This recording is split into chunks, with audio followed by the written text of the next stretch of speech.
পুরো পৃথিবী যদি ওকে কিছু একটা করতে বলে, পুরো পৃথিবীর কথা একদিকে, আর আমি ফাহিম ওকে একটা কথা বললে ওই কথাটা ওর অন্যদিকে যদি থাকে, ও আমার কথার দিকেই যাবে। তোমাদের কাপড়টা আমার কাছে লাগে কি যে you guys are spreading positivity. প্রথমে মানে শখ করে করছি যে দেখি let's give it a try, যে আসলে কি হয়। এন্ড রেসপন্স যখন ভালো পাইছি শুরু করছি।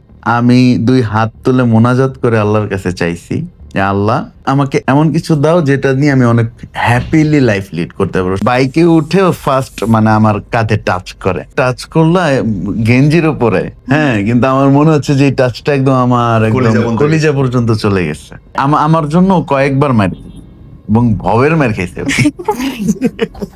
আমার শাশুড়ির কাছ থেকে জানতে পারছি পরবর্তীতে ও মিথ্যা কথা বলতে পারে না। তার মানে ইহাতে প্রমাণিত হয় স্কুলে দিয়ে আসলে নিয়ে আসলেও কোনো রক্ষা নাই। প্রেম যে করতে চাইবে করবেই। বড় বোন ভুলে গেছো সবকিছু। আমি তানহাকে দিয়ে তুমি বলো না, তুমি বলো না, তানহাকে দিয়ে সেকেন্ড টাইম ফোন পাঠাইছো তুমি। ফাহিম আর জেনির জুড়িটা বাংলাদেশে এখন সবচেয়ে আলোচিত জুড়ির একটা, মাশাআল্লাহ। এন্ড গার্লফ্রেন্ড না বউ সেটাও মানুষ বুঝে না। বিয়ে কি আসলে হয়েছে? হ্যাঁ ভাইয়া হয়েছে। কতদিন হইলো? হয়েছে আলহামদুলিল্লাহ 5 বছর চলে। 5 বছর বিয়ে হয়েছে, এখনো তো গার্লফ্রেন্ড ফিলিংস? আমাদেরও এরকমই ফিল হয় যে লাইক সবাই মনে করে, কেউ বিশ্বাস করতে চায় না দেখে, বা আমরা একসাথে যখন বের হই, আছে না অচেনা মানুষ বা নতুন কারোর সাথে যখন পরিচয় হয়, তারাও মানে গেস করতে পারে না যে আমরা হাজব্যান্ড ওয়াইফ, তারা গেস করে নেয় যে বয়ফ্রেন্ড গার্লফ্রেন্ড। জেনি, দেখা যায় যে জামার দিকে কোনো মেয়ে তাকাইলে খুব লাগে মেয়েদের, সেখানে তোমার জামাই সুদর্শন এবং খুবই পপুলার, স্টেজে তো মেয়েরা শীষ মারে পর্যন্ত আমি দেখছি তোমার জামার জন্য। লাগে কেমনে বোন? কোনো ফিলিংস না আমার, আমি ওকে নিয়ে কোনোভাবে ইনসিকিউর না এই দিক থেকে। মানে যখন টাঙ্কি মারে, ইনবক্স করে মানুষ, এটা ওইটা বলে না, ও তো ইনবক্সে রিপ্লাই করে না। এন্ড যারা পরিচিত তাদেরকে সবসময় বোন বলেই কথা বলে, আপু বলেই কথা বলে। কিন্তু এক্সপ্রেশন না, আমি টেনে দেখাবো তোমাকে, এক্সপ্রেশনটা ঠিক মুহূর্তে বদলায় গেল। ফাহিম, আমি জেনির এক্সপ্রেশনটা দেখছিলাম, বলা শুরু করলে হাসি মুখে, একটু পরে গিয়ে না ও তো ইনবক্স করুন। ভাইয়া ওয়াইফরা সারা জীবনই এরকম, তাই না? হ্যাঁ, এটা আপনি চেঞ্জ করতে পারবেন। জেলাস লাগে, বাট আমি এই দিক থেকে ইনসিকিউর না, বিকজ আমি সবাইকে চিনি এন্ড সবার সাথে আমি, ও যেরকম ফ্রেন্ডলি, মেয়ে ফ্রেন্ড হোক ছেলে ফ্রেন্ড হোক, সেম আমিও। ফাহিমের লাগে বউয়ের পুরা দেশব্যাপী তার ফ্যান, তার নাচ দেখার জন্য সব পাগল থাকে? না, এটা আসলে কি ভাইয়া, যখন কেউ এরকম নজর দেয়, বা আমরা ছেলেরা কিন্তু ভাইয়া গেস করতে পারি, তো ওইটা আসলে ভাই আমার তো চেঞ্জ করা পসিবল না। আমার জায়গা থেকে আমার একটা শান্তির জায়গা হচ্ছে যে পুরা পৃথিবীও যদি ওর দিকে ওই নজরে তাকায়, she doesn't care. क्या बात, and that's the satisfaction I get. এটা কিন্তু বিরাট ব্যাপার, অনেক বড় ব্যাপার ভাই। and that's why আজ পর্যন্ত আলহামদুলিল্লাহ আজকে বিয়ের 5 বছর আমাদের মধ্যে এই ধরনের কোনো ইস্যুস নিয়ে আজও পর্যন্ত একটা ধমকও কেউ কাউকে দিতে হয়নি। that's the satisfaction. আমি এই 5 বছর আগে আসতে চাই, প্রেমের গল্পটা শুনি না, কেমনে দেখা, কোথায় দেখা, কি হইলো প্রথম দেখা? শুরুটা তো তুমিই করছিলে। ও রিয়েলি? মানে আগানোর জেনে আগাইছি আগে? না, আমি প্রপোজ করি নাই। আমরা একই কলেজের, ও আমার সিনিয়র, ও বের হয়ে গেছে। কোন কলেজে? Milestone college. ওকে, দেন তো আমাদের মাইলস্টোনে প্রতি বছর নবীন বরণ অনুষ্ঠান হয়, তো ওই নবীন বরণে আমি পার্টিসিপেট ছিলাম। তো আমাদের ছিল আর কি নর্মালি ক্লাসিক্যাল ডান্স, আর একটা ওরা ছিল হচ্ছে হিপ হপ ডান্সের জন্য, একদম প্রোগ্রাম এসেছে ওরা হিপ হপ করবে। তো ফাইনাল প্রোগ্রামের আগের দিন আমরা সবাই রিহার্সালের জন্য, মেন স্টেজে রিহার্সালের জন্য যাই। তো তখন আমাদের পরে দেখি ওরা হিপ হপ করছে 3 জন স্টেজে, 2 পাশে 2টা মেয়ে ছিল এন্ড ও মাঝখানে ছিল। তো আমার তখন দেখে ওকে, মানে হয় না যে ডান্স দেখে, লুক দেখে, মানে সবকিছু মিলে একটা ছেলেকে ভালো লাগে। আর কি সুন্দর নাচে সে, হ্যাঁ অনেক, আর তখন অনেক স্লিম ছিল, আরো অনেক ভালো নাচতো এখনকার চেয়ে। তো তখন আমার একটা ফ্রেন্ডকে আমি বলছিলাম যে ছেলেটা সুন্দর, ভালো, দেখতে ভালো লাগে। তো তারপরে আমার একটা বড় আপু ছিল তার পাশে, তো ওই প্রথম দেখেই নজর দিচ্ছে। তো ওই বড় আপুটা বলছিল যে ওর বাম পাশে যে মেয়েটা ওর গার্লফ্রেন্ড। ও আচ্ছা ঠিক আছে। তারপরে আমি আর কোনো ধারণা, ঠিক আছে, ওটা তখনই মাথা থেকে বের হয়ে গেছে। দেন ওকে ফেসবুকে আমি ফ্রেন্ড রিকোয়েস্ট পাঠাই। ও নিজেই? হ্যাঁ আমি পাঠাই। এই নাকি খুব বের হয়ে গেছে মাথা থেকে ফাহিম? না না, ওটা পাঠানোর কারণ ছিল যে আমি ডান্স শিখতে চেয়েছিলাম। আচ্ছা, তো এর কাছেই শেখা লাগবে? হ্যাঁ আমার নাচ ভালো লাগছে। আর কেউ ছিল না হ্যাঁ দুনিয়াতে। কথায় আছে না, ছিল। যদি থাকে নসিবে আপনা আপনি এ তো আসবে। আপনাকে টাইনা না, আনতেছে। ভালো লাগার জায়গায় তো ছিল, কিন্তু ওটা মাথা থেকে মানে ক্রাশ ব্যাপারটা মাথা থেকে বের হয়ে খুব গিয়েছিল। বুঝতে পারছি, হ্যাঁ। তারপরে আমি হাই হ্যালো দিলেও কোনো রেসপন্স করতো না। কিন্তু আমি কিন্তু ডান্স ভালো- শেখার জন্য রিকোয়েস্ট পাঠাইছে, বাট আমার একাডেমিতে সে জয়েন করে নাই। তো আমার- লাইফে জয়েন করবে তো টার্গেট ওইদিকে। হ্যাঁ হ্যাঁ ও আমি হাই হ্যালো পাঠাইছিলাম, বাট ও কোনো রিপ্লাই করে নাই। তো রিপ্লাই যেহেতু করেনি, তার সাথে আমি আর কথা বাড়ানোর মানে প্রয়োজন মনে করিনি। তো তারপরে বলো তুমি। না না শুনি, হ্যাঁ এক পক্ষে আগে শুনি। আমারও শুনতে ভালো লাগতেছে। হ্যাঁ, আমারও তো ভালো লাগতেছে ব্যাপারটা, হ্যাঁ, একটা বলো, মেয়ে- বলো, বলো। মেয়ে আগাচ্ছে, ভালো লাগতেছে, হ্যাঁ। তারপরে আমাদের অনেকদিন কোনো কথাবার্তা হয়নি। মেবি ওর ব্রেকআপের পরে হ্যালো অ্যানসার করছে। ও হচ্ছে আমার একটা স্টোরিতে রিপ্লাই করার পর দেন নাইস স্ট্র্যাটেজি। ডাইরেক্ট ইনবক্স মারলাম না, হ্যাঁ। রিপ্লাই করার পর দেন আমরা এমনি অনেকক্ষণ কথাবার্তা বলি। তখন হচ্ছে করোনা টাইম চলে, তো তখন বলতেছে কি করবা, চলো আমরা অনলাইনে লুডো খেলি। ওর কিছু ফ্রেন্ডস ছিল, তাদের সাথে আমরা সারা রাত অনলাইনে লুডো খেলি। লুডো খেলতে খেলতে একদিন আচ্ছা, এইবার এখান থেকে মনে হয় আমি বললে বেটার হ্যাঁ হবে। তুমি শুনি। বলো এটা। হ্যাঁ। হ্যাঁ বলো। সেটা হচ্ছে যে ও বললো যে স্টোরিতে রিপ্লাইয়ের কাহিনীটা আমি যদি বলি, তো আসলে আফটার ব্রেকআপ আমি মানে খুব আসলে মানে মেয়েদের স্টোরি দেখতাম আর কি। হ্যাঁ সব নাগিন ইন্টেনশনালি ভাই, এটা লুকানোর কিছু নাই, সোবার সেজে কোনো লাভ নাই। মানে দেখতাম যে আসলে কি চলতেছে। কি চলতেছে দুনিয়ায়, কারণ এতদিন তো কমিটেড ছিলাম একজনের প্রতি। তো কি চলতেছে দুনিয়ায়, কমিটেড যারা থাকে তারাই বাঁশ খায়, একদম ভাই। সরি বাট এটা রিয়ালিটি। দ্যাটস একদম মানে এবং যে যত ফাইজলামি করে তার জীবনে তত ভালো হাজবেন্ড বা ওয়াইফ আসে, আর যে যত রকমের কমিটেড থাকবে দেখা যায় যে সেখানে নাগিন বসে আছে একটা। এটা সত্য কথা। তো যখন ওর দেখতেছি স্টোরিতে, দেখলাম কি ও মানে ওর চেহারা দেখা যাচ্ছে না, খাটের মধ্যে আর কি হেলান দিয়ে, আমরা যেমন সোফায় হেলান দিয়ে বসে, ও খাটের পায়ার ওই দিকটাতে হেলান দিয়ে বসে একটা মানে পুরোনো একটা ওল্ড ভাইবের একটা ইফেক্ট দিয়ে একটা গানের সাথে স্টোরি দিছে। তো দেখে আমার মানে চেহারাটা দেখার খুব ইচ্ছা হলো, আসলে মেয়েটা কে। অনেক মেয়ে আসে, নাম দেখে তো আর বোঝা যায় না। তখন ওর প্রোফাইলে আমি ঢুকি, ঢোকার পরে আই ওয়াজ লাইক যে সুন্দর। তো প্রোফাইল থেকে আবার ব্যাক করে স্টোরিতে যাই, এন্ড দেন আমি রিপ্লাই করি। ও এর মধ্যে একটু মানে চর্চা হয়ে গেল আর কি, হ্যাঁ। Background check. মানে এটা চেকটা কেমন যে আমি যে রিপ্লাই করব, এই কাকে? রিপ্লাইটা আসলে ওর্থ ইট নাকি, Right. ও এটা কি ও ডিজার্ভ করে নাকি। হ্যাঁ, তো যখন দেখছি ভালো লাগছে, আচ্ছা রিপ্লাই করছি। রিপ্লাই করার সাথে সাথে ভাই ও রিপ্লাই করে ফেলছে। তো লাভ বম্বিং। একটা হাই হ্যালো একটা চ্যাটিং হলো, দেন কথায় কথায় জানতে পারলাম যে ও আমার কলেজের জুনিয়র। জুনিয়র তো সেক্ষেত্রে যখন কলেজের জুনিয়র বা স্নেহ কাজ করে, হ্যাঁ এটা। স্নেহ কাজ করে বা একটা পরিচিত একটা ভাইব চলে আসে। তো এখান থেকে দেখা গেল যে ওর সাথে আমার একটা লং টাইম আমাদের একটা চ্যাটিং হলো, অ্যান্ড 2-1 দিনের মধ্যে আমরা মানে অনেকটা ফ্রি হয়ে গেলাম। তো এরপরে আমি ওকে বলি যে চলো, তখন আবার করোনার চলে আসলো, করোনা ক্রাইসিসের মধ্যে কি করব, সময় মানে কাটানো যায় না। তখন আমরা করতাম কি, আমার একটা গ্রুপ ছিল, আমার কিছু ছোট ভাই বোন এবং আমার কিছু ফ্রেন্ডসরা মিলে আমরা লুডো খেলতাম। ওইখানে ওই গ্রুপটা তোকে জয়েন করে। তো ওইখান থেকে আমার গ্রুপের যেই ছিল, আমার ফ্রেন্ডসরা ছিল বা ছোট ভাই বোনরা ছিল, ওরে না মানে নিতে পারতেছি না ভাই, লিটারেলি। কেন?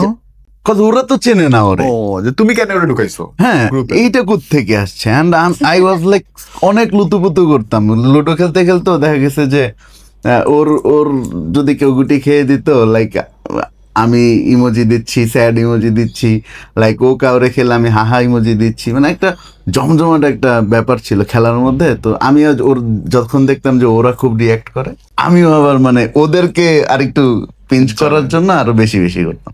এরকম করতে করতে না আমাদের মধ্যে ওই বিষয়টা না ঢুকে গেছে, যেটা আমরা ওদেরকে দেখানোর জন্য করতাম, ওটা আমাদের রিয়েল লাইফে চলে আসছে। পরবর্তীতে চ্যাটিং করতে গেলেও না, সুন্দর একটা ব্যাপার, হ্যাঁ। চ্যাটিং করতে গেলেও না আই ওয়াজ ফিলিং যে মানে একটা গার্লফ্রেন্ড ভাইব আসতো, একটা আদর চলে আসতো, একটা ভালোবাসা স্নেহ চলে আসতো কথাবার্তার মধ্যেও, একটা কেয়ার চলে আসতো, যে শর্ট করে বলতে গেলে।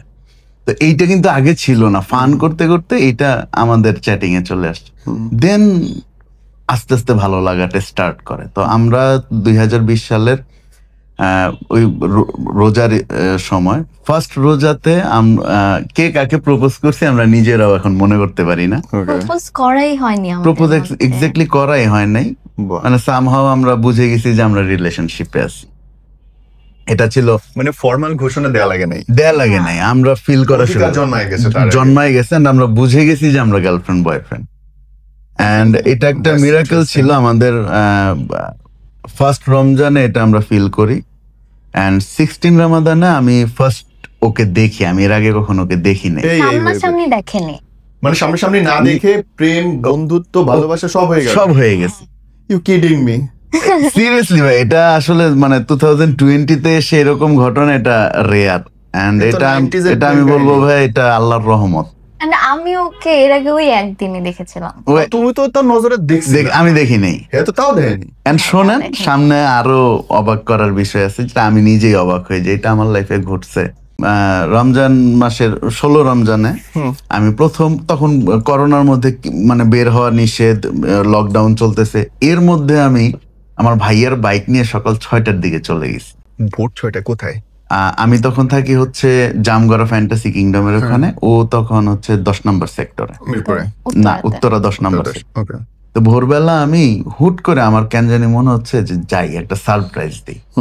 তো হয়তোবা যদি লকডাউন না থাকতো অন্যভাবে সারপ্রাইজ দিতাম। যেহেতু লকডাউন, তো আমার মনে হয়েছে যে আমি ওর বাসার নিচে যাই, আমি ওকে কখনো দেখি না, আমি ওকে দেখে আসি, আমারও দেখা হয়ে যাবে, সারপ্রাইজও হয়ে যাবে। তো আমি হুট করে ওকে না বলে সকালবেলা আমি ফান করে মানে রওনা হয়ে গেছি। রওনা হয়ে আমি ওকে মাঝপথে চা খাওয়ার জন্য একটু ব্রেক নিচ্ছি, তখন আমি ওকে মেসেজ করছি যে আমি তো তোমার বাসার নিচে আসতেছি। আমি গিয়ে না, আমি হুট করে আমি আবার একটু শিওর হচ্ছিলাম যে আছে কিনা, বা যদিও এখনো সময় আছে আমি বাসায় ব্যাক করতে পারবো। ওখানে গেলে দেখা গেছে যে আমার আরো ফ্রেন্ড সার্কেল আছে প্রচুর উত্তরে। আমি ছোটবেলা থেকে উত্তরায় মানুষ হয়েছি, যে আমার মনে হয়েছে যে সারাদিন আমার এখানে চলে যাবে। আমি চাচ্ছিলাম না এটা, যদি না আমি জাস্ট ওকে ওর সাথে মিট করে চলে যাবো, আবার বাসায় ব্যাক করবো। করোনার সময় একটা ভয় কাজ করতো তখন। তো এই জন্য আমি আবার কনফার্মেশনের জন্য ওকে যখন নক করলাম, ও বললো যে আচ্ছা তাহলে আসো। আমি বললাম তাহলে তুমি শাড়ি পরবা?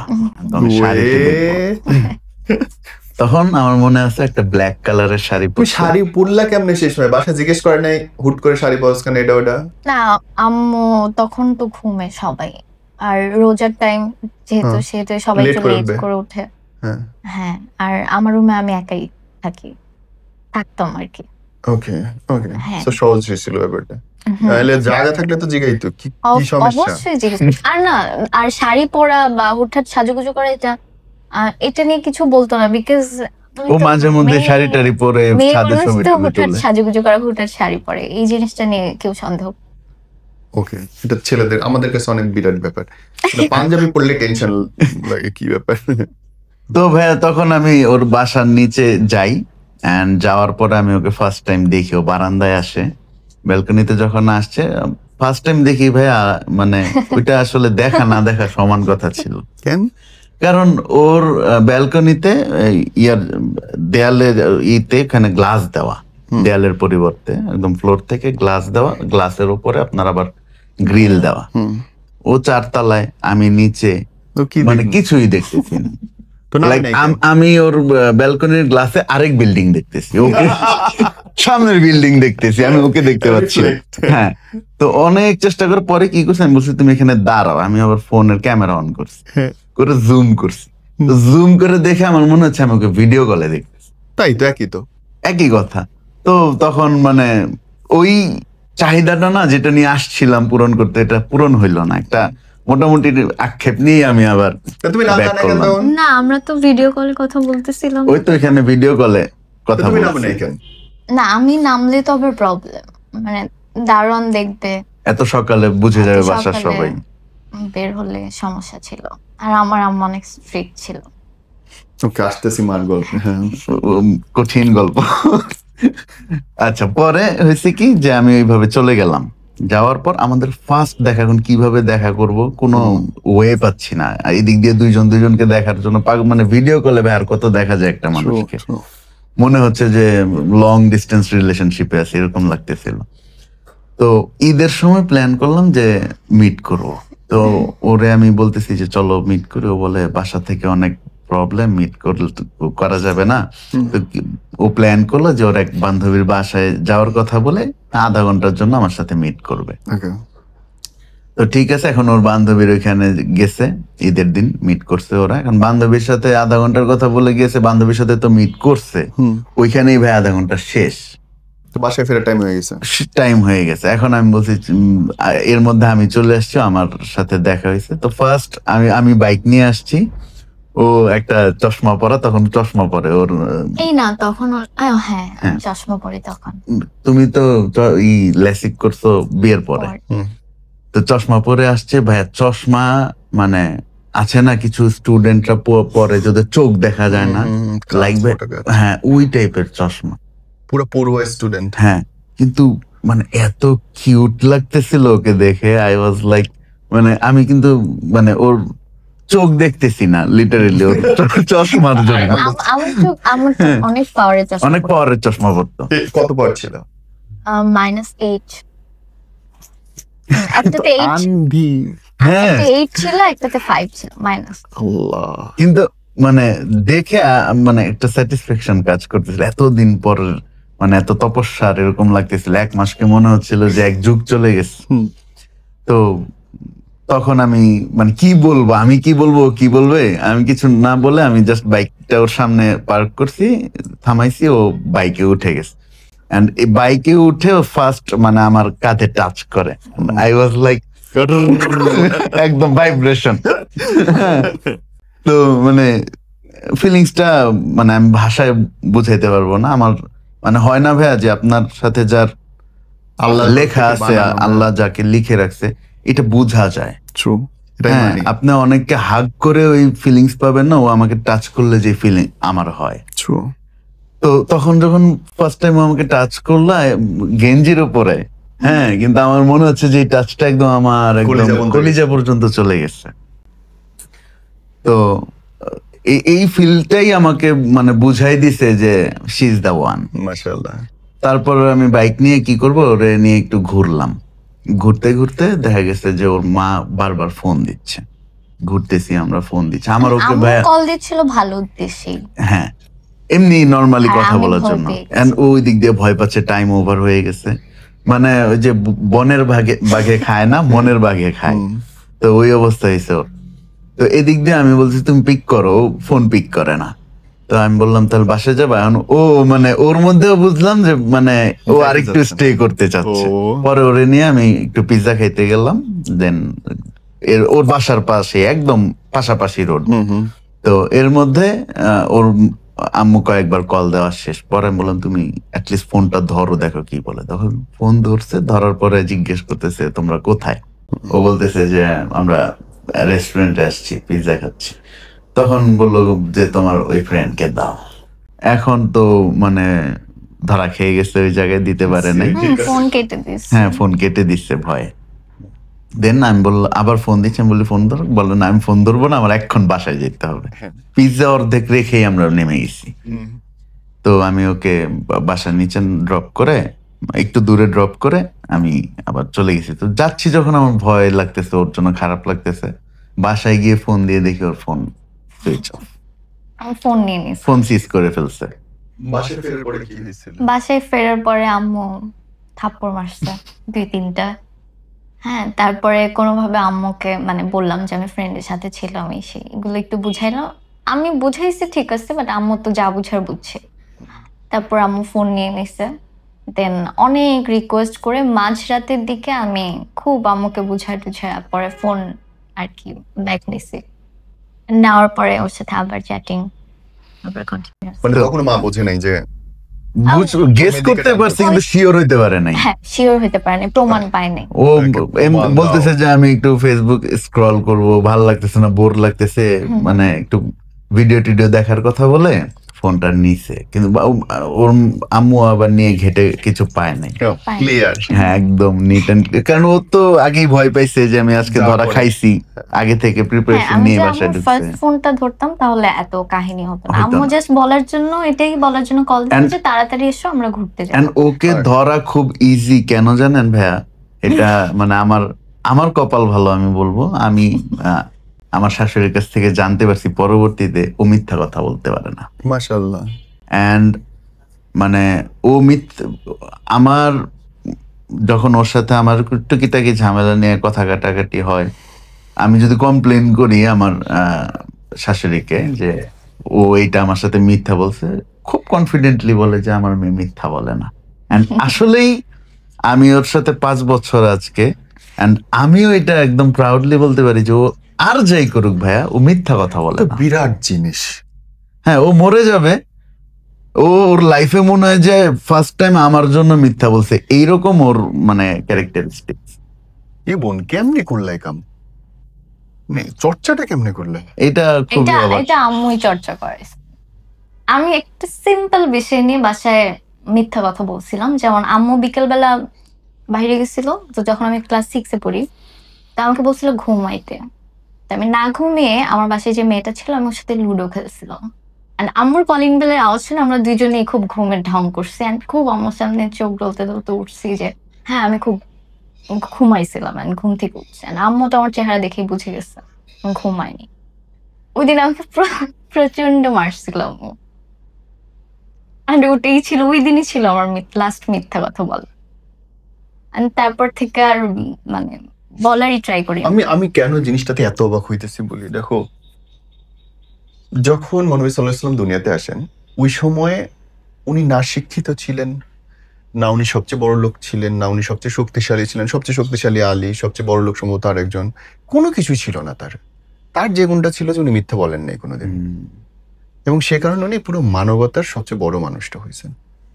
এবং এটা যে কত বড় একটা চর্চা, আমি মিথ্যা বলবো না, এই জিদ, এই পরিচ্ছন্ন ধারণা, এটা মানুষকে অন্য লেভেলে নিয়ে যায়। এন্ড ভাই এইটা না মানে ওর এমন একটা গুণ, এটা ও যেদিকে যায় আমার মনে এটা স্প্রেড করতে করতে চায়। লাইক আমি এমন একটা ছেলে ছিলাম, আমি 10টা কথা বললে ভাই 7টা মিথ্যা কথা বলতাম। মানে বদল দিছে টোটালি। আমিও এখন মিথ্যা বলতে পারি না। আই ফিল লাইক কি হবে মিথ্যা কথা বলে, আর সত্য কথা বললেই বা কি হবে? ট্রু। মিথ্যা বলার দরকার কি? যে বিশ্বাস করে সেমনি করবে, তার কাছে কোনো ব্যাখ্যা দরকার হয় না। ব্যাখ্যার দরকার নাই। আর যার কাছে ব্যাখ্যা দরকার হয় সে কোনোদিন বিশ্বাস করে না। মিথ্যা বললেও সে বুঝে যাবে যে আমি মিথ্যা বলতে, এটাই। বলার দরকার কি অযথা? বাহ, হ্যাঁ, তারপরে গল্প গো। আচ্ছা, এরপরে হচ্ছে যে আমার ঈদের দিনে এই ফার্স্ট আমাদের দেখা হয়েছে, আমরা একটু ঘুরছি। ছবি আছে সেদিনে, ছবি তোলা হয়েছিল? হ্যাঁ, ছবি আছে। তো এরপর মানে অনেকদিন চলে যায় এইভাবেই চ্যাটিং করতে করতে, এর মধ্যে ও ধরা খায়। কয়েক মাস চলে যায়। হ্যাঁ, ওই তো কয়েক মাস চলে যায়, এর মধ্যে ও ধরা খায় সামহাও যে আমার সাথেও রাত জেগে চ্যাটিং করে। ওই যে মানে আমাদের তো সময় ছিল, সারাদিন দেখা গেছে যে কলেজ স্কুল করে আসছে, বাসায় আম্মু ছোট ভাই ওরা সবাই থাকে পাশাপাশি। করোনার সময় মানে ডিস্টেন্সটা কম ছিল, পরিবারের সাথে অ্যাক্টিভিটিজ অনেক বেড়ে গেছে সবার। তো ওই টাইমটাতে আর কথা বলতে পারতো না, আমার সাথে কথা বলার টাইম ছিল সবাই যখন শুয়ে পড়ছে, দেন ও আমাকে নক করতো। হ্যাঁ, ওই টাইমটাতে এখন সারাদিন ফ্যামিলিকে টাইম দিয়ে রাতে আমাকে টাইম দিয়ে ঘুমাবে কখন, ওর মধ্যে একটা চেঞ্জেস আসা স্টার্ট করছে। তো সামহাও ওর আম্মু এটা বুঝতে পারছে, এবং আমার জন্য মিথ্যা কথা বলতে হয় এখন, আগে মিথ্যা কথা বলতো না। তো ওর মধ্যে এই চেঞ্জেস গুলো ওর আম্মু ফলো করতে করতে গেস করে একদিন ওর পুরা রুম সার্চ করছে। না, হ্যাঁ, ওটা তোমার ফোন ভাঙার পরে রুম সার্চ। ও আচ্ছা আচ্ছা। মাঝখানে কক্সবাজার গিয়েছিলাম, তো তখন আমার মামা, আমার নানু আর আমরা 3জন এক রুমে থাকি। তখন নানু তো কিছু বুঝে না, মানে বুঝলেও এরকম ভাবে আম্মুকে বলবে না যেন আমার উপর কোনো প্রেশার না আসে।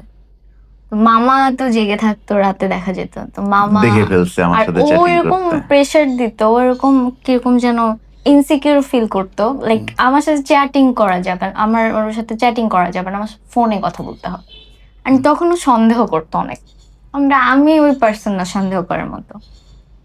দেন আমি ওর সাথে ফোনে কথা বলতে গিয়ে মামা এই জিনিসটা শুনছে, শোনার পর আম্মুকে বলে, অ্যান্ড আম্মু পরে ওই দিনে একদম আমার ফোন গুঁড়ো গুঁড়ো করে ফেলে। অ্যান্ড তারপরে ঢাকায় আসলাম, আর ওর সাথে আমার হুট করে একদম কথা বলা বন্ধ হয়ে গেল। ঢাকায় আসার পরে ও সামহাও আমাকে একটা ফোন দেয়।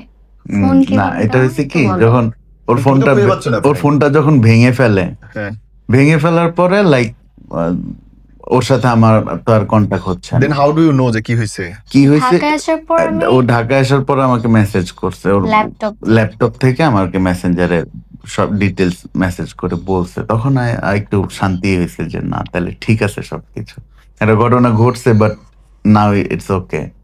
তখন আমি ওকে বললাম যে আচ্ছা ঠিক আছে, তাহলে আমি তোমার বাসায় ফোন কিভাবে পাঠাইতে পারি, তুমি আমার সাথে তো দেখাও করতে পারতেছো না। আমি বলি তুমি বাইরে যে কোনো ভাবে একটু 10 মিনিটের জন্য বাইরে আসো, আমি তোমাকে তোমাকে স্কুলে নিয়ে যেতে দিয়ে আসতো? না, তখন তো স্কুল বন্ধ। ও তখন আচ্ছা, স্কুল নেই, বাট হ্যাঁ আম্মু আমাকে স্কুলে এরপরে ধরা খাওয়ার পরে দিয়ে আসতো। মানে তুমি যে একটু দেখা করবা, ফোন নিবা, সে সুযোগ document- না, তখন তো একদম করোনা, আমার এসএসসি শেষ, আচ্ছা, তখন তার স্কুল নেই। Okay. আর স্কুল টাইমে তো আম্মু অবশ্যই দিয়ে আসতো, নিয়ে আসতো সবসময়। তারপরে এটা তো- আগে এটা মানে আগে। আগের কথা বলতেছে যে স্কুলে দিয়ে আসতো, তার মানে কিন্তু ইহাতে প্রমাণিত হয় স্কুলে দিয়ে আসলে নিয়ে আসলেও কোনো রক্ষা নাই। রক্ষা নাই, প্রেম যে করতে চাইবে করে করবেই। মানে এইটা হয়েছে, ঘটনা হয়েছে যে ওর তখন পরীক্ষা শেষ, এসএসসি পরীক্ষা শেষ, So বাইরে যাওয়ার কোনো বাইরে যাওয়ার কোনো বাইরে রিজন যাওয়ার নাই chance আর। নেই। তখন আমি ওরে বলতাম যে আমি তোমার বাসার আশেপাশে কোনো দোকানে রাখি, তুমি 10 মিনিটের জন্য ওই দোকানে যাওয়ার এক্সকিউজও তো ওর নাই, কেন যাবে? ওর সবকিছু বাসায়, যা লাগতেছে, কেয়ারটেকার আছে বিল্ডিং এর, ফোন দিলে নিচ থেকে 5 মিনিটের মধ্যে রুমে চলে আসতেছে। তো সবকিছুই অ্যাভেলেবল, ওর বাসা থেকে বের হওয়ার কোনো ভ্যালিড রিজনও দেখাইতে পারতেছে না।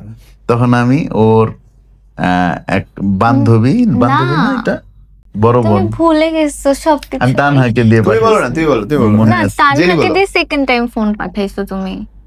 ও মানে ফোন কি 2-1 ভাঙা হয়েছে?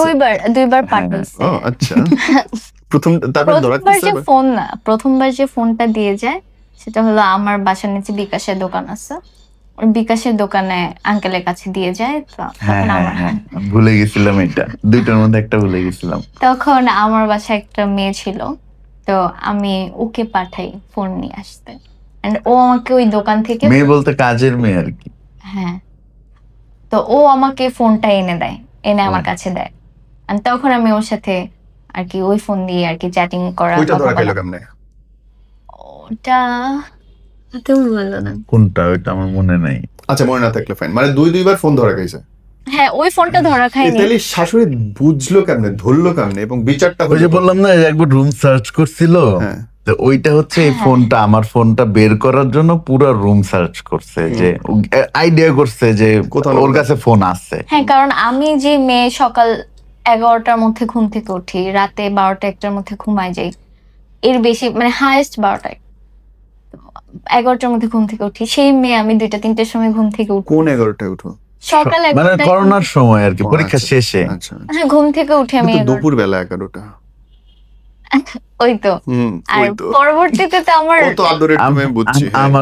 আমার সাথে রিলেশনের পর সেটা 2টা-3টাতে 2টা-3টা চলে গেছে। হ্যাঁ। কিছুদিন আমাকে একটু খেয়াল করার পরে দেন, আর আম্মু জানে যে তখন আমার ফোনও নাই, আমার ফোন তো ভেঙে তাহলে ফেলছে, করে তো কি? রাত জাগার তো প্রশ্নই আসে না, আমি ঘুমিয়ে সকালে ঘুম থেকে ওঠার কথা। তো সেই কারণে এগুলো থেকে সবকিছু মিলিয়ে সন্দেহ করে আমার পুরো রুম চেক করে, and কোনো কিছু বাদ দেয়নি, পুরো আলমারি সবকিছু নামায়, and মানে বাসার যে ইন্টেরিয়র থাকে, ওই ইন্টেরিয়রের পুরো চিপা চাপায় আম্মু খুঁজে, সবকিছু মিলিয়ে খুঁজে দেন ওয়াশরুমে আমার ফোনটা ফাইনালি পায়, যে ফোনটাও আমাকে কিনে দিছিল। ওরে ডাকলো কবে? ওকে ডাকেনি, ওই ফোনটা পাওয়ার পরে এখন হচ্ছে মেইন কাহিনী, সবচেয়ে ভয়ঙ্কর কাহিনী হচ্ছে যে এখন যখন ফোনটা পাইছে, পাওয়ার পর তখন আমাকে ওর আম্মু কল দিছে। তো ওই দিন আমি আবার ছিলাম হচ্ছে গাজীপুর একটা শুট করতেছি, আমার ডান্স কভার শুট করতেছি। তো যখন কল দিছে, ও কল দিয়ে আমাকে বলতেছে যে তুমি কি ফাহিম? আমি বলছি জি আমি ফাহিম। আমি জানি না যে ওর আম্মু কল দিছে, বলে আমি জেনির আম্মু বলতেছি। তখন আমি সালাম দিছি, আসসালামু আলাইকুম আন্টি।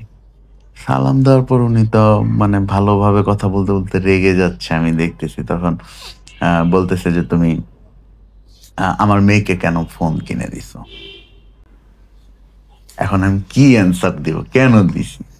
তো আমি ভয়ে করছি কি, আমি বলছি আন্টি আমি তো একটু শুটে, বেয়াদবি না নিলে আমি আপনাকে আন্টি পরে ফোন দিই, আমি মানে খুব ব্যস্ততার মধ্যে আছি, ফ্রি হয়ে আপনাকে কল দিই। আমার কথা হচ্ছে যে আমি পরে ফ্রি হয়ে আগে প্ল্যান করবো, স্ক্রিপ্ট করবো যে আমি কি বলবো। হ্যাঁ, এটা বলে আমি বলে আচ্ছা ঠিক আছে তুমি ফ্রি হয়ে আমাকে কল দিও, রেখে দিছি। রেখে দেওয়ার পর এখন আমি শুট কি করবো ভাই, আমার তো মাথায় টেনশন। গেছে। আমার টেনশন হচ্ছে ওর সাথে কি ঘটতেছে, যেহেতু ওর মা জেনে গেছে, আর ও আমাকে এর আগে বলছে যে মানে কত রাগী, আম্মু অনেক অনেক রাগী। রাগী, এদিক থেকে আম্মু অনেক রাগী। হ্যাঁ মানে মাদের আগে হইতে হয়, নাহলে প্রোটেক্ট করবে। আর কোনো জায়গায় না, মেয়ের রিলেশনশিপ নিয়ে ওনার খুব প্রবলেম। এটা করতে পারবেন, এটা সবাই। পৃথিবীর সব অ্যালাউড, বাট এটা না। হুম। তো তখন আমি মানে কাজ করতে পারতেছি না, কোনো মতো ওই দিন শুট শেষ করে বাসায় আসছি। আসার পরে এখন আমি ওদের মেসেজ দিই, ওর তো মেসেজের সেন্ড হয় কিন্তু ডেলিভার্ড হয় না। হ্যাঁ আমি তো বুঝতেছি যে ফোন ওইটাও ধরা গেছে, এখন আর তো কোনো ওয়ে নাই। এখন কি করব, বাধ্য হয়ে ওর আম্মুর সাথেই আমার কথা বলতে হবে। তো কথা বলছি, বলার পরে বুঝলাম যে ওকে অনেক মারধর করা হয়েছে আমার বোন রে সেদিনও সেদিন। হ্যাঁ, এই ব্যাপারে মানে আম্মু নিতে পারে। আমার জন্য কয়েকবার মার খেয়েছে এবং ভবের মার খেয়েছে। তারপরে বলছে, এবং যতবার বলছে ততবার ওর বেশি মার খেয়েছে আর কি। হ্যাঁ, আমার ওই একটাই কথা ছিল যে আমি ওকে লাভ করি আর আমি ওকে বিয়ে করতে। বলছো তুমি এটা মাকে? এটা লাস্টে একদম এবার দাঁড়াও, আমি এখানে বলি, আমার এখানে অনেক কিছু বলার আছে। হ্যাঁ। তো যখন ও এরকম মারতেছে, ওর যতবার মারছে ও ততবার বাসা থেকে রাগ করে বের হয়ে গেছে। ওকে। বের হয়ে আমাকে ফোন দিছে, আমি দৌড়ে আসছি, আইসরে বুঝাই টুঝে আবার বাসায় ফেরত দিয়ে আসছি। এরকম হয়েছে 2বার। তাহলে ফ্যাক্ট হচ্ছে ওর সাথে আমার দেখা হয়েছিল কিন্তু ফার্স্ট ঈদের দিন। তারপরে 2বার মাইরে। এরপরে হচ্ছে 2বার মাইরে, উত্তরা ও বের হয়ে গেছে বাসা থেকে, ওর মা আমারে ফোন করছে, আমি কিন্তু আমার বাসায়। ওর মা আমাকে ফোন করছে যে আমার মেয়ে বাসা থেকে রাগ করে বের হয়ে গেছে, আমার মেয়ের যদি কিছু হয় তোমাকে আমি ছাড়বো না। আমি তো ভাই আকাশ থেকে পড়ছি, আমি কিছু জানি না, ওর সাথে যোগাযোগ নেই তো আমার। হুট করে এখন ওর মা আমার ফোন দিয়ে বলতেছে যে আমার মেয়ের কিছু হলে তোমাকে আমি ছাড়বো না। আমার তো ভাই মাথা নষ্ট। এন্ড ও বের হইয়া দোকান থেকে ফোন নিয়ে আমাকে কল দিচ্ছে। আর ওর মা জানে যে ও বের হয়ে কারো কাছেই যাবে না, আমার কাছেই যাবে, এই জন্য আমাকে আবার ফোন দিল। তো আমি আবার বলছি তুমি যেখানেই থাকো ওইখানেই থাকো, নইরো না, আমি আসতেছি। আমি হোন্ডা নিয়ে, বাইক নিয়ে পুরো চলে লাইলে আসতাম। কাহিনী। হ্যাঁ, এসে বুঝে টুঝে ওরে দিয়ে আসতাম। ও যাবে না, না আমি যাব না, আমার গায়ে হাত তুললো কেন, এই করছে সেই করছে, মানে রাগ। আমি পরে ওরে থামায় টামায়, মা যেমন রাগি মেয়েও রাগি। মানে ও রাগলে ভাই যে এত সুন্দর সুইট মিষ্টি দেখতেছে না, রাগলে অন্যরকম। তো আমি ওকে বুঝাই সুঝে বাসায় দিয়ে আসতাম। 2বার যখন এরকম হইলো, থার্ড টাইম হয়েছে যে এই চুল কাটার পরে, ওইবার আর ও বেরোইতে পারে নাই। তো সামহাও চুল কাটার পরে ও বাসায় আছে। তো এর মধ্যে ও কিছু দিন পরে আমার একটা বিষয় নিয়ে কথা কাটাকাটি থেকে ও মারাত্মক লেভেলের বেয়াদবি করে ফেলছে ওর আম্মুর সাথে, আমাকে নিয়ে। তো বেয়াদবি যখন করে ফেলছে, এর মধ্যে ওকে গায়ে হাত তোলা শুরু করছে। এর মধ্যে দরজাটা ছিল, মেইন ডোরটা ছিল খোলা। ওর মামা ঢুকছে বাইরে থেকে এসে, ঢোকার পরে এই দিক দিয়ে ওর আম্মুকে আটকাচ্ছে যাতে না মারে। এই সুযোগে তখন মারতেছিল, মারার পরে আমাকে বুঝাইতে কতক্ষণ মারছে? ওইরকম না, লং টাইম না, মানে ধাপা ধাপ মারছে না একটা আদরের মার দিছে? না, ধাপা ধাপ। যখন জিদ ওঠে তখন ধাপা ধাপ মারে, মারার পরে এসে আদর করে। ওনার ভয়ঙ্কর রাগ। এটা মানে শুনতে খারাপ লাগলেও, হ্যাঁ হয়তোবা আপনার অডিয়েন্স এটা স্বাভাবিক, অনেক রাগী মানুষ আছে, কিন্তু আমার বাপ আমারে তো ঝুলাই মারছে। হ্যাঁ, মা বাবা আসলে ভাই গায়ে হাত না তুললে সন্তান মানুষ হয় না। আমি মানি। হ্যাঁ, এই যে আমাদের টিচার্সরা আগে গায়ে হাত তুলতো, সিস্টেমটা বন্ধ হওয়ার পর আমার মনে হয় কি বেয়াদব বাড়ছে। আমি প্রায়ই বলি কথা। হ্যাঁ, এবং এই কাজটা করছে এনজিওরা, যে বাচ্চাদের গায়ে হাত তোলা যাবে না, আইন পাস করো, চাপ দিয়ে করাইছে। এটা আসলে আমি বলবো যে মা বাবা গায়ে হাত তুলবে না তো তুলবে কে? গরু মানুষ করতে হবে গরুর স্টাইলে। আমাদের এই এলাকার মানুষ, আমাদের এই এলাকার বাচ্চা কাচ্চা আর আমেরিকার বাচ্চা কাচ্চা এক না। আমাদেরকে আমাদের মতো মানুষ করতে হবে। হ্যাঁ। তো এরপরে ঘটনা হচ্ছে যে ও দৌড়ায় বের হয়ে গেছে। আম্মু আর নানু আমাকে নানু আমার ডান সাইডে, আমি বেডে বসে আছি, বেডের সামনে দরজার ডান পাশে নানু, বাম পাশে আম্মু, দুজন দাঁড়ায় আমাকে বুঝাইতেছে। আর ওই দিনই আমি শাউট করছি, এতদিন আমি কিছু বলিনি, ওই দিনই আমি বলছি হ্যাঁ আমি ফাহিমকে লাভ করি, আমি ওকে বিয়ে করব। আর দুজনে যেরকম গার্ডিয়ানরা যেরকম বুঝায় এরকম ওকে বুঝাচ্ছিল, আমার কোনো বুঝি মাথায় ধরতেছিল না। আর এই জিনিসটা আমি কি করছি, মানে দুইজনের মাঝখান দিয়ে দৌড় দিয়ে ইচ্ছা ধরছে রুম থেকে দৌড় দিয়ে বেরোয় গেছে, ওরা আর খুঁজেও পায় নাই। স্যান্ডেল ছাড়া। তো ওই যে হ্যাঁ। আরে দেবদাসের ওই কাহিনীর মতো হয়ে গেল। এবং শোনেন, ওটার কারণ ছিল কি, এই আমি দৌড় দিয়ে বের হওয়ার কারণ ছিল, বাসা থেকে বের হওয়ার কারণ যেটা ছিল সেটা হলো যে আমার ফোন সিজ করে ফেলছে, আমার কাছে কোনো ফোন নেই। আর যদি আমার কাছে কোনো ফোন থাকতো ও বেরোইতো না। আমি কখনোই বাসা থেকে বের হইতাম না, হয়তো আমাদের এমনি কথাবার্তা হইতো, ফোনে কথা হইতো, দেখা না হলেও চলতো। ফোনটা নিয়ে গেছে না, and আমি কথা বলতে পারতেছি না, শূন্য হয়ে গেছে তো। আমি আমার খারাপ লাগছে। আমাদের বিয়েটা এত তাড়াতাড়ি হইতো না ভাইয়া, যদি বিয়ে কি ওই দৌড়ের দিলেই বিয়ে হইলো? খালি না পায়ে না দৌড় না দিলে? না হ্যাঁ। দাঁড়াও, কাহিনী তোমার থানায় পর্যন্ত দিয়ে আসছে আমার মা, কি বলো তুমি? তো দ্বিতীয়বার পালানোর পরে তুমি থানায় গিয়ে। প্রথমবারে কি বিয়ে করে ফেলছো নাকি আমাকে? আমি বলতেছি থানা- শোনেন, থানা কাহিনী কি? হ্যাঁ বিশাল কাহিনী। কত গল্প। তুমি সিরিয়ালি বলো। আচ্ছা, তো এর মধ্যে একদিন আপনার ও মানে এটার আগের একদিন ও মার খেয়ে আমার কাছে চলে গেছে। তো চলে যাওয়ার পর আমি ওরে বাসায় পাঠাইতে চাই, ও যায় না। এদিক দিয়ে ওর মা আমারে বলতেছে যে আমার মেয়েকে যদি তুমি দিয়ে না যাও আমি তোমার এগেনস্টে মামলা করব। এখন আমি পড়ছি ভাই মাইনকার আঠারো না চিপায়। হলে তুমি তো বিপদে ফাইম। হ্যাঁ হ্যাঁ, আমি নারী নির্যাতন শিশু। আমি পড়ছি ভাই মাইনকার চিপায়। এখন আমি না ওরে পাঠাইতে পারতেছি, ও যাবে না, বলে তুমি যদি আমাকে বাসায় যেতে বলো আমার দুই চোখ যেদিকে যায় আমি চলে যাবো। নে এদিক দিয়ে ওর মা বলতেছে আমার মেয়েকে আমি বাসায় 1 ঘন্টার মধ্যে যদি আমার বাসায় না পাই তোমার এগেনস্টে আমি মামলা করবো। থানায় চলে গেছে, যা জিডি করছে কে? ওর মা, আম্মু। আমার জন্য আমার এগেনস্টে জিডি করছে। এখন আমাকে থানা থেকে ফোন দিচ্ছে এসআই ফোন দিয়ে বলতেছে যে ভাইয়া আপনার এগেনস্টে এই আসছে, কমপ্লেইন আসছে। এখন আমি বলতেছি আপনি কে? আমি নামটা মেনশন করবো না, বলতেছে আমি এসআই অমুক।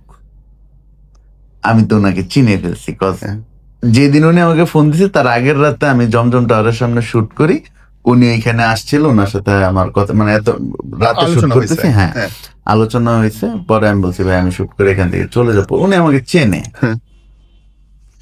তো আমি বলছি ভাইয়া আপনি কি আমাকে চিনতে পারছেন? কালকে রাতে আপনার সাথে আমার দেখা হয়েছে। বলে কালকে রাতে কোথায়? আমি বলে আমি জমজমের সামনে শুট করতেছিলাম, তখন আপনার গাড়ি আসছিল, আপনার সাথে কথা হয়েছে, দীর্ঘক্ষণ কথা হয়েছে। বলে আপনি? আমি বলি হ্যাঁ। তখনই নিয়ে আমার বলতেছে যে ভাই মেয়ে তো প্রাপ্তবয়স্ক না, আপনি যেইভাবে পারেন মেয়েকে মার কাছে পৌঁছায় দেন, উনি কিন্তু অনেক রাগী। আমি বলছি ভাই উনি কি টাইপের রাগী আমার চেয়ে আপনি বেটার জানেন না। আমি বলতেছি ভাই এই সিচুয়েশন যে আমি উনার মেয়েকে উনার কাছে পাঠাইলে উনি বলতেছে ও বলতেছে ওর দুই চোখ যেদিকে যায় চলে যাবে, তাও আমার কাছে যাবে না। এদিক দিয়ে আমার এগেইনস্টে ভাই জিডি করছে। এখন আমি কি বলবো আপনি সাজেস্ট করেন আমাকে। ওকে দেন তখন উনি বলতেছে তাহলে ভাই আমি তো আমার এরিয়ার বাইরে যেতে পারতেছি না, আপনি সামহাও ওনারে নিয়ে আমার এরিয়াতে আসেন, আমি গাড়ি নিয়ে আসবো। এসে এই কাণ্ড কি সে জানে যে এই না পরিকল্পনা না হচ্ছে? ও জানে না। হ্যাঁ। তো আমি বলছি আচ্ছা ভাই আমি তাহলে যেইভাবে হোক আমি উত্তরায় আসতেছি। তো ওরে নিয়ে আমি উত্তরায় গেছি। যাইতে যেতে ওরে আমি কনভিন্সড করে ফেলছি সামহাও, আমার আর পুলিশের মাধ্যমে পাঠাইতে হয় নাই, আমি ওকে ওর বাসায় পাঠাইতে হয়েছি। ওই দিন নিয়ে যায়। হ্যাঁ, তো ওই দিন নিয়ে গেছে। এরপরে আবার একদিন এরকম হয়েছে, ও আবার এরকম মারামারি মার খেয়ে চলে আসছে আমার কাছে। না এটা সেকেন্ড টাইমের কাহিনী বললাম না হ্যাঁ। তুমি। এই টাইমে তোমার আম্মু আর খালামণি আমাকে নিয়ে গেছিল। ও আচ্ছা আচ্ছা আচ্ছা, সরি আসলে। এর মধ্যে যখন ও যাইতে চাচ্ছে না, আমি একটা মিস্টেক করছি। আপনার যখন যাইতে চাচ্ছে না তখন আমার আম্মু আর খালামণি আমি বাধ্য হয়েছি ওনাদের জানাইতে, আমার ঘটনা তো গোটা বেলায় আমি ওরে পাঠাইতে পারতেছি না। ডিরেক্টর বাসায় গেছি। হ্যাঁ বাসায় গেছি। চিনলা কেমনে বাসা? চিনছি আমি। চিনছে বলতে আমার বাসার মেইন রোডের ওখানে গেছে, আমি যে ওকে রিসিভ করছি। এখন ও আমার বলতেছে আসছে, আমি কিন্তু না যেয়ে থাকবো না, ইম্পসিবল।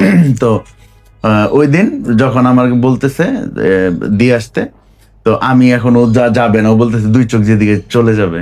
আর আমি কি করব, আমি বাধ্য হয়ে আমার ফ্যামিলিকে জানাইছি। আমার ফ্যামিলিও জানে না যে ও আমাদের এরিয়াতে আসছে। তখন বলে তাহলে ওরে বাসায় নিয়ে আসো। তখন আমি ওকে নিয়ে বাসায় যাই। বাসায় যাওয়ার পরে এদিক দিয়ে আমার খালামণি, উনি আবার ভাইস ছিল, চেয়ারম্যান ছিল আমাদের ইউনিয়নের, উনি আসছে। আইসা আমাকে বলতেছে যে এইভাবে তো যেহেতু থানার কন্ডিশন, তাহলে আমরা নিয়ে যাই, তোমার যাওয়ার দরকার নেই। পরে ওনারা নিয়ে থানায় দিয়ে আসছে। থানায় যাওয়ার পরে মানে ওই দিন মানে আমি শিওর হয়েছি যে ভাই আমি ওকে বিয়ে করব। কিভাবে? কারণ আমার মা অনেক বেশি স্যাটিসফাইড ছিল ওই দিনের ঘটনায়। তো কিরকম এটাই বলতেছি, ওকে নিয়ে থানায় গেছে। যাওয়ার পর ওর আম্মু থানা একদম মাথায় উঠায় ফেলছে, মানে চিল্লাচিল্লি করে আমার মেয়েকে বের করেন যেইভাবেই হোক। তো এদিক দিয়ে আমার মা আর খালামুনি গেছে। যাওয়ার পরে ওকে নিয়ে যাওয়ার পরে ওরে এখন পুলিশ ওকে জেরা করতেছে। সামহাও আমি এখানে কোনোভাবে দায়ী কিনা, কারণ ওর মা তো কমপ্লেন করছে আমার নামে, হ্যাঁ, যে আমার মেয়েকে ফুসলায় নিয়ে গেছে, আমার মেয়েকে অপহরণ করছে, এই সেই হাবি জাবি এগুলো বলছে। এখন এই ধরনের কোন ইনফরমেশন তো ওর কাছ থেকে বের হচ্ছে না। ও বলতেছে না আমি নিজে স্বেচ্ছায় গেছি, আমাকে কেউ জোর করে নাই, কেউ ফুসলায় নাই, আমাকে কেউ প্ররোচনা দেয় না, আমি তাকে ভালোবাসি, এই জন্য আমি গেছি। তো এটাকে এগুলো আমার মা খালামণি সব শুনতেছে। এর মধ্যে ওর মা গেছে চেইতা। এখন উনি মানে একটু শাই ফিল করতেছে যে এত কমপ্লেন করছে, এখন মেয়ে তো বলতেছে ভিন্ন কথা, উনি অপমান বোধ করতেছে যে আমি চলে যাব, মানে বাসায় যাব রামুর সাথে চলে যাব, এটা বলছিলাম আমি থানায় বসে। এটা বলতেছে, যখন এটা বলছে তখন থানার মধ্যেই ওর মা ওর চুল ধরে কি বললি তুই আমার বাসায় যাবি না? হ্যাঁ। তো তখন এখন এসআই যারা ছিল, পুলিশ যারা ছিল, ওনারা শান্ত করছে। পরে আমার মা, ওর মা সবাই বসে আছে এখানে। এসআই বলতেছে আচ্ছা আপা, মেয়ে তো বিয়ে দিবেনি, টুডে অর টুমরো দিতে হবে, তো এই ছেলের সমস্যা কি? বলতেছে এই ছেলে নাচে, হ্যাঁ, এই ছেলে বিভিন্ন মেয়েদের সাথে চলে, আমার মেয়ে ওর কাছে ভালো থাকবে না। তারপরে বলতেছে আচ্ছা তাইলে বুঝলাম, ঠিক আছে, তাহলে কি রকম ছেলে আপনি চান মেয়ের জন্য? পরে বলতেছে যে আমি চাই আমার মেয়ে যেখানে বিয়ে করবে, আমার মেয়ের ওইখানে যেন সুখে থাকে, ভালো থাকে, এন্ড মিনিমাম ছেলের একটা 5 তলা বাড়ি থাকতে হবে। তো আমার মা দিছে হো হো করে হেসে দিছে, হ্যাঁ, এই কথা শুনে। তো আমার মা বলছে আপা আপনি 5 তলা চাইছেন, আমার বাড়ি 7 তলা, 2 তলা বেশি আছে, 2 তলা বেশি আছে। তো বলে না তাও দিব না, আপনার ছেলে 10 তলা থাকলেও দিব না। ওর তো ব্যাপারটা যে ওর লুকটা মানে এরকম বগাটি ছেলে টাইপের, না আমাকে ওই বয়স তো, না আমাকে দেখলে না মানে প্লে বয় টাইপ লাগে, কিন্তু দেখতে এখনো সুন্দর মাশাআল্লাহ। আমি কোনোদিনও ওই প্লে বয় টাইপ ছিলাম না, কিন্তু আমাকে দেখতে লাগে ওই মানে লুকের মধ্যে অনেক ব্যাপার থাকে। হ্যাঁ, ডান্স করতাম, চুলে হেয়ার কাট ছিল এরকম, হ্যাঁ, একটু দেখা গেছে যে ড্রেস আপের ব্যাপারে একটু ছিলাম, ফ্যান্সি ছিলাম। তো যাই হোক, তো ওইটা ওর মা বললো যে আমি 10 তলা বাড়ি থাকলো আপনার ছেলের কাছে দিব না, আপনার ছেলে মেয়েদের নিয়ে নাচ। ওকে, আচ্ছা। পরে আচ্ছা এখন আমার মা বলছে আচ্ছা আপনার আমার ছেলের সাথে আপনার মেয়ের বিয়ে দিতে হবে না, আপনার মেয়েকে আপনি অ্যাটলিস্ট নিয়ে যান, আপনার মাথা ঠান্ডা করেন, ও মেয়েটা অনেক ভালো, শান্ত, ওরে বকাঝকা করেন না, এটা বইলা বুঝাই টুঝে দিয়ে আসছে। আমার মা যখন বাসায় আসছে, মানে এসে বোরকাটা খুলে একদম ফ্যানের নিচে বসে বলতেছে যে উফ। আমি বলি কি হয়েছে আমি, বলো, পাশে যে বসছি, কি হয়েছে বলো, মেয়ে একটা। বলি কেন কি হয়েছে? কয় পুরো থানা ট্রাই করলো যে ওর মুখ থেকে একটা নেগেটিভ সেন্টেন্স বেরোয় কিনা। ওর মা তো একদম থানা মাথায় তুলে ফেলছে, মানে ও যদি শুধু একটু কনভিন্সড হয়ে যেত ওর মার প্রতি, আজকে তুই জেলে, আমি জীবন তোরে বাসায় রাখতে পারতাম। একদম সঠিক, 7 বছরের জেল। হ্যাঁ, মানে হাফ ছেড়ে বাচ্চা। তখন আমার মা বলতেছে যে আমার মেয়েটারে ভাল লাগছে, আমি চাই ওর মা যদি দেয়, রাজি হয়, আমি ধুমধাম করে তোদের বিয়ে। মাশাআল্লাহ, শাশুড়ি পটা ফেলাইছে তো। হ্যাঁ, এইটা আমার মা আমাকে সোফায় বসে বসে যখন বললো, এন্ড মানে এর চেয়ে একটা আনন্দের আর কিছু হতে আনন্দের পারে আর না। কিছু নাই একটা ভাই। ছেলের ওই কাছে এর চেয়ে ওই আনন্দের কিছু মুহূর্তে যে আমি আমার যে একটা স্যাটিসফ্যাকশন, আমার মনে হয়েছে যে আমার চয়েস আমার মা এইভাবে মূল্যায়ন করতেছে, মানে এটা আমার খুব শান্তির একটা সময় ছিল এই মুহূর্তটা। এরপরে আমি ওর সাথে আবার সামহাউ ওই যে পরবর্তীতে মোবাইলটা দিল, তো এই লাস্ট যেদিন ও বেরোয় আসছে হুম। ওই দিন এখন আমার মা ও জেনে গেছে যে আমরা বেরোয় গেছি। ওর মা তখন, এখন আমার মার নাম্বার আছে ওর কাছে, আমার মাকে ফোন দিয়ে বলছে যে আপনার ছেলে আমার মেয়েকে নিয়ে আবারও বেরোয় গেছে। হ্যাঁ, থার্ড টাইম যে বের হয়েছে, ওই যে বললাম যে আমি নানু আর আম্মুর মাঝখান দিয়ে দৌড়। দৌড়তেছি, এইটা এটা হচ্ছে হচ্ছে এখন আমার থার্ড টাইম বের হয়ে তখন যাওয়া। বয়স 18 হয়েছিল? না, ওর সার্টিফিকেট ওয়াইজ বয়স ছিল তখন 16+, বাট সার্টিফিকেটে 2 বছর বাড়ানো, এই হচ্ছে বিষয়। হ্যাঁ, বাড়ানো বলতে এজ কমানো, মানে হ্যাঁ, ওটা করে, সবাই করে যে 2 বছর কমানো। বাংলাদেশের শিক্ষা ব্যবস্থার জন্য করে। হ্যাঁ করছে। তো ওইটা আমি জানতে পারছি। তো যখন এই ঘটনাটা ঘটলো, ঘটার পরে ও একবারে বেড়ে চলে আসছে, এখন ওর মা আমাকে বলতেছে যে এইবার আমি তোমার নামে মামলা করবই। এখন আমি ওরে বললাম যে এই সিচুয়েশন, আমার নামে মামলা হইতে পারে, তুমি যদি একবার বিপক্ষে আমার কথা বলো, হ্যাঁ হয়তো বা মামলা হবে। আমি ভাই তখন আমি কিন্তু লয়ের স্টুডেন্ট, আমি LLB LLM কমপ্লিট করছি উত্তর ইউনিভার্সিটি থেকে, তখন আমি রানিং আমার 5th সেমিস্টার চলছে। হ্যাঁ, তখন আমি বললাম যে আমি কিন্তু আইন জানি, আমি আইন নিয়ে পড়াশোনা করছি, তো হয়তো আমার নামে মামলা হবে, কিন্তু আমি যদি তোমাকে বিয়ে করি, কাস্টাডিতে দিয়ে দেবে তো? হ্যাঁ, তখন যে ইয়েতে কি বলে, কাস্টাডিতে দিয়ে দেয়। কাস্টাডিতে দিয়ে দিবে, মা বাবার কাস্টাডিতে দিয়ে দিবে, তোমার বয়স হলে আমি তোমাকে নিয়ে আসতে পারবো। আরেকটা বিষয় হচ্ছে, যদি আমি তোমাকে বিয়ে করে ফেলি এন্ড সামহাও তোমার মা বাবা রাজি হয়ে যায়, তারা যদি মামলা না করে, তাহলে এটা নিয়ে আর কোনো সমস্যা হবে না। কিন্তু তুমি যদি আমার এগেইনস্টে চলে যাও, আমি কিন্তু ধর্ষণের মামলা খাবো, অপহরণের মামলা খাবো, হ্যাঁ, আমার লাইফ শেষ হয়ে যাবে। এন্ড আমি as a student of law, আমার কিন্তু এটা একদম বেমানান যে আমি করতে, আমি বিষয়গুলো জানি, জেনে শুনে কেউ আগুনে ঝাঁপ দেয়, আমি তোমার জন্য দিতে রাজি যদি তুমি আমার সাথে থাকো। তখন সে আমাকে আশ্বস্ত করলো যে আমার জীবন চলে গেলেও আমার মুখ থেকে একটা নেগেটিভ শব্দ বের হয় নাই, বের নেগেটিভ হবে শব্দ না। কিভাবে বের হবে? এখানে নেগেটিভ শব্দ নাই। আবেগে পড়ে করে তো, মা বাবা একটু মাথায় হাত বুলাইলে হয়ে যায়। তোমার মতো সবাই না, ট্রু, এবং সবাই এটাই করে। হ্যাঁ, ভেগে যায়, তারপরে গিয়ে বলে না আমাকে তো ফাঁসায়নি। তারপরে সে আরেকটা বিদেশ থাকা ছেলের বিয়ে করে চলে যায়, এই ছেলে থাকে জেলে। তো তখন ভাই আমি এই রিস্কটাই নিছিলাম আমার লাইফে। তখন আমার মা আমাকে বলতেছে, ওকে বাসায় দিয়ে ফোন করে বলতেছে, আমি আবার বললাম যে না মা, আমি ওকে এইবার আমি আর দিচ্ছি না, অনেক হয়েছে। আমি ওর মাকে এটাও বলছিলাম, আন্টি আমি ওর সাথে কোনোদিন দেখাও করব না, ও মাঝে মধ্যে আমাকে কল দিয়ে যদি ঠিক থাকে ওকে কল দিতে দিয়েন। আপনি ওকে যখন কল দিতে দিচ্ছেন না, আমার সাথে যোগাযোগ করতে দিচ্ছেন না, তখনই ও ডেসপারেট হয়ে যাচ্ছে, তখনই ও ঠিক থাকতে পারতেছে না। বাট আমাদের যদি আপনি টাইম দেন, আমি পড়ালেখা শেষ করে তারপরে, আমারও তখন অনার্স শেষ হয় না, আমি বলছি আমি অনার্স শেষ করে একটা ক্যারিয়ার যখন হবে আমার, তখন আমি ওকে বিয়ে করব আপনাদের সম্মতিতেই। আমার ফ্যামিলিও এখানে রাজি, আমার মাও বলছে ওর মাকে যে ওয়েট করি আমরা, ওদেরকে জাস্ট অ্যাটলিস্ট ওদের মতো থাকতে দেন। তো ওর মা এইটাও দেয় নাই, এই সুযোগটাও দেয় নাই। একটা ফ্যামিলি যেখানে ইনভলভ হয়ে গেছে, 2 ফ্যামিলি, সেখানে আমার মনে হয় যে ভাই এই প্রেশারটা ক্রিয়েট না করলেও চলতো, কিন্তু যেহেতু ক্রিয়েট করে ফেলছে আমরা বাধ্য হয়েছি। ও পারতেছিল না আমার সাথে যোগাযোগ না করে থাকতে, অ্যান্ড আমারও মনে হচ্ছিল যে আমার লাইফ থেকে মানে সবচেয়ে প্রেশাস কিছু একটা আমি হারাই ফেলতে, ফেড আউট হয়ে যাচ্ছে। তো যখন এটা ফিল করলাম, তখন আমি আমার আম্মাকে বললাম, মা এইবার আর আমি দিচ্ছি না, অনেক দিয়ে আসছি, অনেক করে বুঝাই দিয়ে আসছি, এইবার আর আমি দিচ্ছি না, আমার জেল হোক, ফাঁসি হোক, যা ইচ্ছা তাই হোক, I am ready to go. তখন আমার মা বলতেছে কেন?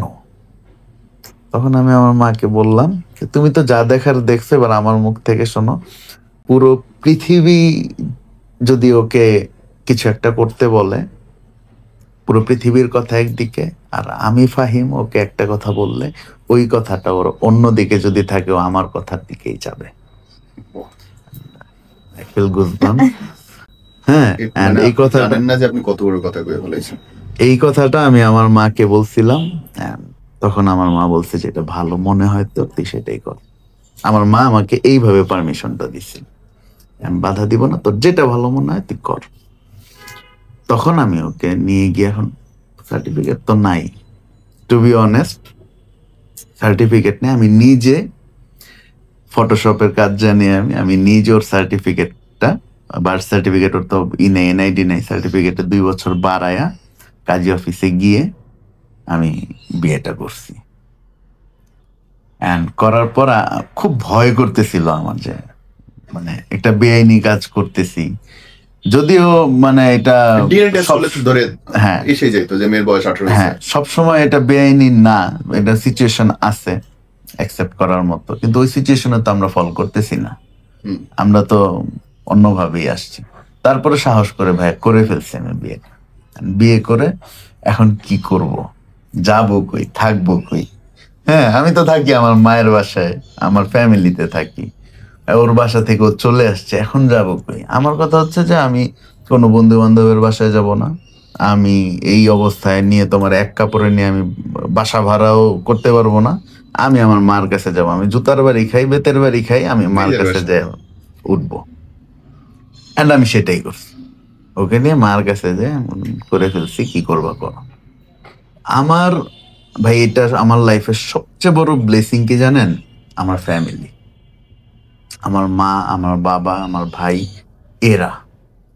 এরা ও জানে, ও আজকে আমার সাথে 5 বছর, যে সাপোর্টটা আমাকে করে না, এই সাপোর্ট আমি বলবো যে সবার কাছে সবার মা বাবা বেস্ট, এটা নিয়ে কোনো আপোষ নেই। আমি যদি বলি যে আপনার মা বাবার চেয়ে আমার মা বাবা বেস্ট, এটা ইললজিক্যাল। আপনার কাছে আপনার মা বাবা বেস্ট, কিন্তু এই যে সাপোর্টটা তারা দেয় না, আমি বর্তমান সিচুয়েশনের প্রেক্ষাপটে বলতে পারি যে এই সাপোর্টটা অনেক ফ্যামিলিতে পায় না, অনেক ছেলে মেয়েরা, যে কারণে অনেক ছেলে মেয়েরা অনেক উচ্ছন্নে চলে যায়। তো আমার মা বাবা আমাকে অলওয়েজ প্রায়োরিটি দিছে, আমার সিদ্ধান্তকে তারা রেসপেক্ট করছে। সন্তানের সিদ্ধান্তকে রেসপেক্ট করা ভাই অনেক বড় স্যাক্রিফাইস। একটা হচ্ছে মূল্যায়ন করা, আর একটা হচ্ছে রেসপেক্ট করা। আমি বলবো আমার ডিসিশনকে আমার ফ্যামিলিতে রেসপেক্ট করা হয় যে কোনো ক্ষেত্রে। আমার ফ্যামিলির একটা ডিসিশন, যে কোনো ডিসিশন নিবে, আমি আমার ফ্যামিলির ছোট ছেলে, বাট আমার বাবাও একটা ডিসিশন নেওয়ার আগে আমার কাছ থেকে অ্যাকসেপ্টেন্সটা আগে নিয়ে নেয়। তো এই জায়গাটাতে আমি বলবো যে এটা আমার লাইফের সবচেয়ে বড় ব্লেসিং, এবং তারা আমাকে অ্যাকসেপ্ট করছে। এন্ড তারা বলছে যে তোর সাথে আমরা আছি, তো ভয় পাওয়ার কিচ্ছু নাই, বিয়ে করছস, ভালো কাজ করছস, বিয়ে হালাল, ইটস নট হারাম। তো তুই যেটা করছিস, যদি ভালো থাকিস তোরা, তোদের পেছনে আমরা আছি, তোদের ভয়ের কিছু নাই। এই আমি যে লাইফে সবচেয়ে বড় ব্যাকআপটা পাইছি, তখন আমার মনে হয়েছে যে আসেন এবার মামলা করেন, আসেন। হ্যাঁ, ওই যে ইয়ার মতো চলো খেলবো, বিষয়টা আমার মধ্যে এরকম কাজ করছে। মানে আমি লাইক এখানে বিড়াল হয়ে আমার ফ্যামিলিকে যখন আমি ম্যানেজ করে ফেলছি, বাইরে এসে আমি সিংহের মতো হ্যাঁ সিনা টান করে ফেলছি যে আসেন এবার মামলা করেন, দেখি কি করা যায়। আল্লাহর কি হুকুম, ওর মা বাবা যখন শুনছে যে আমরা বিয়ে করে ফেলছি, ওরা না মানে এতদিন ছিল একদম বাঘের মতো রেগে, সামহাও তারা মনে হয় যে খুব শক পাইছে, নিতে পারে নাই। এত আদরের মেয়েটা লাস্ট পর্যন্ত আমাদের ছেলে বিয়ে করে ফেললো, মানে এটা আমি ফিল করতে পারছি দূর থেকেও, যে তারা বিষয়টা নিতেই পারে না। তারা হ্যাঁ বিয়ে করে ফেলছে, তারা 1 মাস বোবা হয়েছিল, তারা না ওর একটা ফোন দিছে, না আমার একটা ফোন দিছে, ভুলে যাও সবকিছু। 2 দিন পরেই সব ঠিক হয়েছে। তারপরে না কিসের 2 দিন 1 সপ্তাহ পরে, আরে না 2 দিন পরে বাবা ফোন দিল আমাকে, আম্মু সিক, হসপিটালে নিয়ে গেল আম্মুকে। তারপরে যাই হোক, তো ওই ইটা হয়ে গেছে আর কি, যে ওরা আর কোনো প্রেশার নাই, আছে না যে কেন বিয়ে করলি, মামলা করব, এইটা না ভ্যানিশ হয়ে গেছে ভাই। ওরা লাইক আর ওই উগ্রতা নাই, আমাকে ওর মা ফোন দিয়ে গালাগালি করতেছে না, ওর বাবা ফোন দিয়ে সতর্ক করতেছে না, থ্রেট দিচ্ছে না। আমি লাইক অবাক হয়ে গেছি, কি হইলো ও জানানোর পর। তো 1 মাসটা আসলে আমি বলছি কেন, 1 মাস আমার সাথে তাদের আর কথা হয় নাই। হ্যাঁ আমার সাথে ওর সাথে কথা হয়েছে সেটা ওর সাথে, কিন্তু আমাকে যে করে 1 মাস তারা আমাকে কোনো প্রকার না মেসেজ না থ্রেট না ফোন কল কিচ্ছু না, ইভেন আমার মাকে। আমার সাথে বাবার কথা হতো। হ্যাঁ তোমাকে কি বাবা কখনো মারছে ওরা নিয়ে? না, আমাকে সবসময় সেভ করছে। ইভেন আমার সাথে কথা বলে আমার সাথে বাবার কথা হয়েছিল একদিন বিয়ের আগে, রেস্টুরেন্টে ওকে নিয়ে খাইতে গেছে, তখন ওর কাছ থেকে আমার গল্প শুনে আমাকে কল দিছিল। ও আমার কল দিয়ে বলতেছে বাবা কথা বলবে। আই ওয়াজ লাইক একবারে আসলেই কান্দে ভাই। হ্যাঁ যখন বলছে আমি মানে শোয়া ছিলাম, একদম দাঁড়াই গেছি। হ্যাঁ দাঁড়ায় আমি বলতেছি আচ্ছা কি এখনই কথা বলা লাগবে? বলে হ্যাঁ এখন কথা বলো দিতে হ্যালো বলে ফেলছে উনি ওই পাশ থেকে অলরেডি। আমি তো সালাম টালাম দিয়ে লিটারালি কাঁদতেছি। পরে বললো কি করো তুমি, কোথায় পড়াশোনা করো, সব বিস্তারিত বললাম। ফ্যামিলিতে কে কে আছে জিজ্ঞেস করলো, দেশের বাড়ি কোথায় জিজ্ঞেস করলো, সবকিছু জিজ্ঞেস করলো। দেন আমি কথা বলতে বলতে একটু হালকা হয়েছে, একটু ইজি হয়েছে। পরে আমাকে বলতেছে যে দেখো আমি ওর মুখ থেকে সবকিছুই শুনছি, তোমার নামে অনেক প্রশংসা শুনছি। তো আমি চাই না যে আমার মেয়ে হুট করে কোনো ভুল ডিসিশন নেক, এটা আমি চাই না। তোমরা দুজনকে পছন্দ করো, আমি এটা মাথায় রাখলাম। তুমি নিজেকে প্রতিষ্ঠিত করো। হ্যাঁ তুমি নিজেকে প্রতিষ্ঠিত করো, যদি কপালে থাকে থাকে তোমার কপালে থাকে, এন্ড আমার যদি মনে হয় যে না তোমার কাছে আমার মেয়ে ভালো থাকবে, অবশ্যই আমি তোমার হাতে তুলে দিব। এই কথাটাই আমার ওনার সাথে মানে আমাকে আরো ইন্সপায়ার করছে। হ্যাঁ খুব ভালো কথা বলছে। কিন্তু উনিও অ্যাকচুয়ালি প্রেসারেই থাকে বাসায়। এক্স্যাক্টলি। আমার কথা শুনে আমার কথা সবাই শুনে জানেন। এই যে ঘটনাগুলো শুনলেন ভাইয়া, এর মধ্যে আমাদের কিন্তু দূরত্ব দেখা নাই কথা না। আমরা যতবার মায়ের খেয়েছেও ততবারই আমার সাথে দেখা হয়েছে, মানে এর ছাড়া দেখা নাই। ওকে যাচাই করার সুযোগ নাই, ও মেয়ে হিসেবে কেমন এটা যাচাই করার সুযোগ নেই ভাই। অনলি লাভ এখানে কাজ করছে, আর কিচ্ছু না, ব্লাইন্ড লাভ। এই যে এত রাগারাগি করলো তোমার মা, এখন তোমার মার কাছে ফাইমের অবস্থা ভালো, ওকে ভালোবাসে। জিদ রাগ আছে নাকি ভালোবাসে এখন উল্টা? না এখন ওর প্রতি কোনো জিদ রাগ নেই, তো ওকে এখন ভালোবাসে। তুমি কও না খুব তো রাখছিলা, জামাই কত ভালো জামাই পেয়েছো। হ্যাঁ এখন আম্মু মানে বলে যে বাবা মায়ের বিষয় তোমরা বুঝবা না। হ্যাঁ বাপ মা ভুল করলে অনেক যুক্তি দেয়। আমাকে বলো তো বোন, তুমি ফাইমে কি দেখে তোমার মনে হলো দিস ইজ দ্য পারসন? তুমি তো দেখো নেই, না দেখেই তো প্রেম করেছো, বা কোন সময় মনে হইলো? ও অ্যাকচুয়ালি আমাকে অনেক কেয়ার করতো, এন্ড আমি কোথায় যাচ্ছি না যাচ্ছি কি করতেছি ও প্রত্যেকটা বিষয়ে খবর রাখতো, খোঁজ খবর রাখতো। আমি কার সাথে যাচ্ছি কি করতেছি, এটা অনেকের কাছে প্রেশার ফিল হতে পারে, অনেক মেয়ের কাছে, যে সবসময় জিজ্ঞেস করে কোথায় যাচ্ছে। বাট আমার কাছে ওটা মনে হতো যে ওটা ওর কেয়ার। ও আমি কোথায় যাচ্ছি এটা ওর নলেজে রাখতেছে, আমার প্রতি কেয়ার করে রাখতেছে, যেটা আমার বাবা মাও রাখে। এটাকে সবাই চিন্তা করবে হচ্ছে যে বেশি খবরদারি করতেছে। হ্যাঁ বিষয়টা হচ্ছে কি ভাই, মানে আমি ওর টাইম টু টাইম এই বিষয়গুলো নিয়ে এক প্রকার মানে প্যারা দিতাম, আর এই প্যারাটাকেও ভালোবাসা মনে করি। হ্যাঁ মানে আমিও ফিল করি যে আমি ওর যতটা খোঁজ খবর নিতাম, এখন এই 5 বছর পরে এসে একটা ম্যাচুরিটি তো গেইন করছি, তখন এই জায়গা থেকে এখন যদি বলি যে ওইটা আসলে ভাই আমি একটা ওয়ান কাইন্ড অফ প্যারা দিছি, আর ওইটাকে ও ভালোবাসা হিসেবে অ্যাকসেপ্ট করছে। মানে কৃতিত্ব গোস টু হার। জেনি, আমি শুরুতে অফ রেকর্ডে তোমাদের একটা কথা বলছিলাম যে তোমাদের কাপলটা আমার কাছে লাগে কি যে you guys are spreading positivity, you are working together, একসাথে যাচ্ছ, কাজ করছো একসাথে, আল্লাহর রহমতে রুটি রুজি এবং ফেম হচ্ছে, মানুষ ভালোবাসা রিসিভ করছে, এটা খুব অন্যরকম একটা ব্যাপার। মানে এই জিনিসটা তোমরা মেনটেন করো কেমনে? মানে হয় না যে কাজ করতে গেলে সবচেয়ে বেশি ঝগড়া হয়, সবচেয়ে বেশি মতনৈক্য হয় কাজে, এবং ক্রিয়েটিভ যদি দুটো মানুষ হয় ঝামেলা সবচেয়ে বেশি। এক্স্যাক্টলি। এবং এটা বাইরের কোনো মানুষ বুঝবে না যদি সেম ক্রিয়েটিভ দুজন একসাথে না করে, তাও আর পেশাও এক। আমাদের এইসব বিষয় নিয়ে কখনো যেমন মনে করেন আমি স্টেপ এইটা না এটা হবে, এদিন যাবো না দিন যাবে। এখানে ভাইয়া ঘটনা হচ্ছে কি, ও বলো এটা আমার হচ্ছে পেশাগতভাবে আমি যদি বলি, আমার পেশা হচ্ছে আমি একজন লয়ার। আমি এখন অ্যাপ্রেন্টিস লয়ার হিসেবে ঢাকা জাজ কোর্টে প্র্যাকটিস করছি। তো ডান্সটা ছিল আমার এই পেশায় আসার আগের পেশায় আমার শখ, আমার ছিল এটা প্যাশনের জায়গা। তো এই প্যাশনের জায়গা থেকে নাচ শেখা, এবং নাচের একটা একাডেমি ছিল আমার উত্তরাতে, ম্যাটস ডান্স কোম্পানি। সেখানে আমি দীর্ঘদিন as a choreographer and founder আমি সেখানে কাজ করেছি।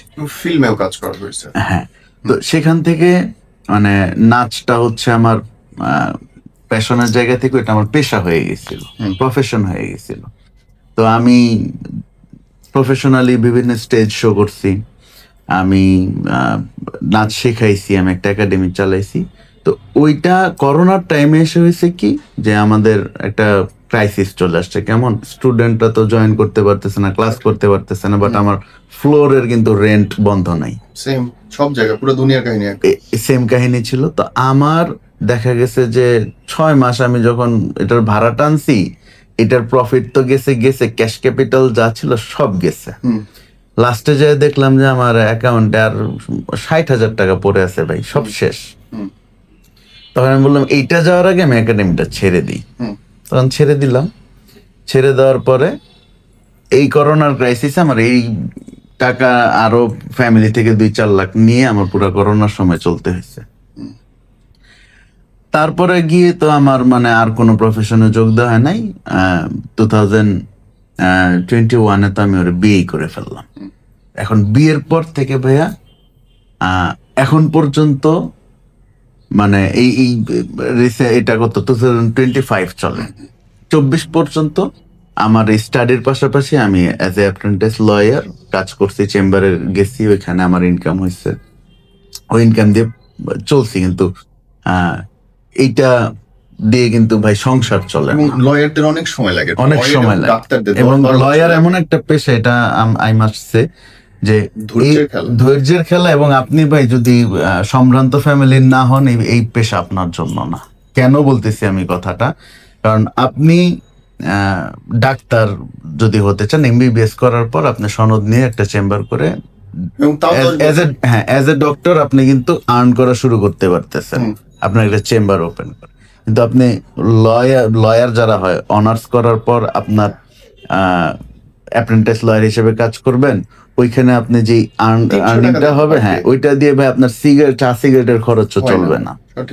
তো আপনার নিজেকে অ্যাজ এন অ্যাডভোকেট যদি আপনি এস্টাবলিশড হইতে চান, যেই টাকা দিয়ে সংসার চালানো যায়, ওই টাকা ইনকাম করতে চান, সে পর্যন্ত যাইতে আপনার 2-3 বছর লেগে যাবে। এই 2-3 বছর যদি আপনার ফ্যামিলি আপনাকে ব্যাকআপ দিতে না পারে, এই পেশা আপনার জন্য না। মানে উকিল পেশা বড়লোকি পেশা ভাই। এইখানে আপনি আপনার ফ্যামিলির যদি ওই রকম ক্যাপাসিটি না থাকে আপনাকে চালানোর মতো, তাহলে এই পেশা আপনার জন্য না।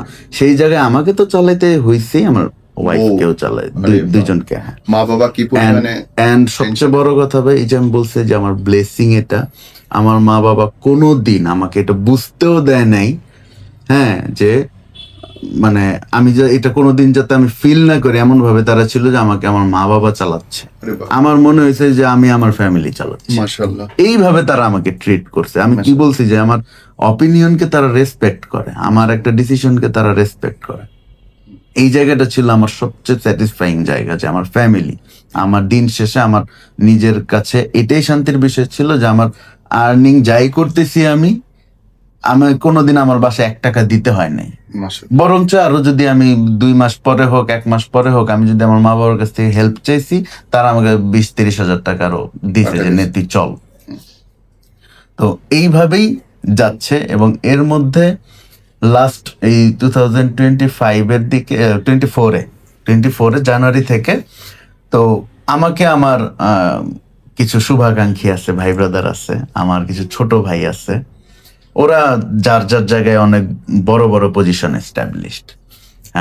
তো এর মধ্যে একজনের নাম বলবো, সেটা হচ্ছে ফাহিমের কথা যে বললো ও আমাকে লাইক 2020-তে যখন আমার ইয়াটা দোকান শেষ বন্ধ করি আমি একাডেমিটা, এরপর থেকেই একটা মানে ডান্সের একটা চলে আসছে, সবাই এখন কালচারাল অ্যাক্টিভিটিস করতেছে, তখন অনেক আগ্রহ বাড়ছে।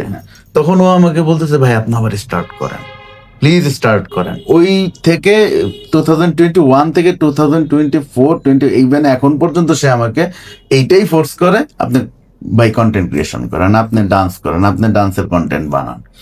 তো এর মধ্যে 24-এ আমার এক ছোট ভাই আদিফ হাসান, ও হচ্ছে নাটকের ডিরেক্টর। তো ও আমাকে ওর সাথে ও মানে পাশাপাশি আমি যেই রোডে থাকি ওই রোডেই, সেম রোডে আমার বিল্ডিং এর অপোজিটে সামহাও ও বাসা নিছে। নেওয়ার পর ওইখানে হুট করে একদিন দেখা, বলতেছে ভাই আমি আমার তো এই বাসা, আমি এই বাসায়, পাশাপাশি বাসা। এরপর থেকে হইলো কি, দেখা গেছে যে সন্ধ্যার দিকে ও আমাকে ফোন দিয়ে, ভাই বাসায় আছেন? হ্যাঁ আছি, আসেন একটু চা খাই। সকালে ভাই বাসায় আছেন? আসেন একটু চা খাই। যতবার ওর সাথে আমার দেখা হয়েছে, আড্ডা হয়েছে, ততবার ভাই আপনার মধ্যে যা আছে আপনি এটা কাজে লাগান। এবং আমি ওকে যখন নিয়ে বেরোইতাম, আমি আবার কি ভাই সব জায়গায় আমি যদি এক কাপ চাও খাইতে যাই আমি ওকে নিয়ে যাই। এই বিষয় নিয়ে আমি একটু পরে কথা বলবো, আগে এটা শেষ করে আসি। তো এই আদিফ ও আমাকে এত ফোর্স করছে, এত এনকারেজ করছে, ইন্সপায়ার করছে, মানে ওর মুখে যখন আমার নিজের প্রশংসা শুনতাম না, এত প্যাম্পার্ড হইতাম এবং মনে হইতো যে তাহলে লেটস গিভ এ ট্রাই। তো এর মধ্যে হয়েছে কি যে আমি এর অনেকই তো কন্টেন্ট করছি, কিন্তু আমি কখনোই সিরিয়াসলি করি নাই যে এটা করব। টুকটাক 2-3টা আমি এমন হয়েছে যে আমি 2 মাসে একটা কন্টেন্ট বানাইতাম যখন আমার একাডেমি ছিল। তা আমি জাস্ট যখন দেখছি যে আচ্ছা স্টুডেন্ট একটু কমে গেছে, একটা কন্টেন্ট বানাইতাম, একটু পাবলিসিটি হইতো, আবার স্টুডেন্ট এক ব্যাচ ভর্তি হইতো, এইরকম ছিল আমার বিষয়টা। তো লাস্ট যখন আমি কন্টেন্ট ক্রিয়েশনের জন্য পেজটা ওপেন করে ভাবলাম যে তাহলে চলো এই ঈদের মধ্যে, রোজার ঈদে ভাই, লাস্ট রোজার ঈদে আমি আরো বের হব, বাসা থেকে বের হবো, একটু ঘুরতে যাব, পাঞ্জাবি পরছি, ও ড্রেস পরছে। আমি বলছি আচ্ছা চলো একটা ভিডিও করি। তো ওই দিন ও আমার বলছে নাচ তো উঠানো নেই। তখন আমি বলছি তাহলে চলো নাচ উঠাই করবো না। তো ওই দিন আর করা হয় না, ঘুরে টুরে আসছি। আসার পরে রাতে কোরিওগ্রাফি করলাম, করার পরে এখন ভিডিও করে দিবে কে? হ্যাঁ, ভিডিও করার তো লোক নেই। পরে আদিফকে ফোন দিল, ডিরেক্টর সবার ভাই সত্যি কথা বলতে ওর পেছনে 100 মানুষ ঘোরে, স্বাভাবিক। ও যেদিকে যায় এখানে 100 মানুষ জড়ো হয়ে যায়। ওর মতো একজন এই মানে ডিরেক্টর যে আমার ফোনে এসে মোবাইল দিয়ে আমাকে ভিডিও করে দিছে, ভাই এটা ওর জায়গায় ওর মহত্ব আমি বলবো। কারণ এরকম পজিশনে সবাই বিনয়ী হইতে জানে না। একটা সময় ও আমার সাথে অনেক কাজ করছে, আমরা একসাথে অনেক কাজ করছি, আমি ওই জায়গা থেকে আমি ওর সিনিয়র। কিন্তু এইটা ভাই মানুষ ভুলে যায়, তো এখন তো মানুষ ভালো না। হ্যাঁ, ও ভুলে না এবং এখন পর্যন্ত আমাকে এত পরিমাণ ভালোবাসে, রেসপেক্ট করে, আমার মনে হয় যে এটা ভাই লক্ষ কোটি টাকা দিয়েও কেউ কিনতে পারবে না। তো যাই হোক, ও আয়সা আমাকে এই সাপোর্টটা দিল, আমাকে করে দিল। অ্যান্ড আল্লাহর কি রহমত, ওই ভিডিওটা ভাই ভাইরাল হয়ে গেছে কিছুদিনের মধ্যে, ভিডিওটা ভাইরাল। অ্যান্ড এরপরে আবার যখন করব তখন আমার বড় ভাই, যে আমার আপন যে বড় ভাই, উনিও মিডিয়ার সাথেই রিলেটেড, উনিও মিউজিক ভিডিওর ডিরেক্টর ছিল। তো ওনাকে যখন বললাম ভিডিও করার কেউ নেই, বলে আই এম ভিডিও করে দিই। এইরকম সাপোর্ট আমি পাইছি আমার ফ্যামিলি থেকে। তখন উনি নিয়ে গিয়ে ভিডিও করে দিল। তো এরপর ওইটাও মানে ভাইরাল হয়ে গেল ভিডিওগুলো। তখন আমরা লাইক মনে মনে ভাবতেছি, হ্যাঁ মানুষ পছন্দ করতেছে। তখন আমরা বললাম যে তাহলে লেটস টেক ইট সিরিয়াসলি। তখন আমরা এই যে প্রফেশনালি ভিডিও বানানো শুরু করলাম এবং মানে গুরুত্ব দিলাম বিষয়টা। প্রথমে মানে শখ করে করছি যে দেখি let's give it a try, যে আসলে কি হয়। এন্ড রেসপন্স যখন ভালো পাইছি শুরু করছি। এন্ড সত্য কথা বলতে এখন এই যে আমাদের মানুষ যতটুকু চিনে, আমরা যে এফোর্টটা দিছি এটা না ভাই খুব সামান্য এফোর্ট, কিন্তু আমাদের এফোর্টটা আসছে হচ্ছে ওই যে অতীতের এফোর্টটা দিয়ে যে শিখে আসছি, শেখা, সেটা right, হ্যাঁ, understood. ওইটা- মানে এটা আপনার তো দীর্ঘ ইতিহাস, হ্যাঁ, শেখা, ইতিহাস শেখানো। থেকে শেখানো ওই সময় কিন্তু আমি অনেক হার্ড ওয়ার্ক করতাম। আমি সকাল 9টার দিকে, That's why মনে হয় কথাটা বলা হার্ড ওয়ার্ক pays. হ্যাঁ, পেইস, ইয়েস, কোনো না কোনো সময় পরিশ্রম ঠিকই তোমাকে মূল্যায়নটা করে দেয়। করবে।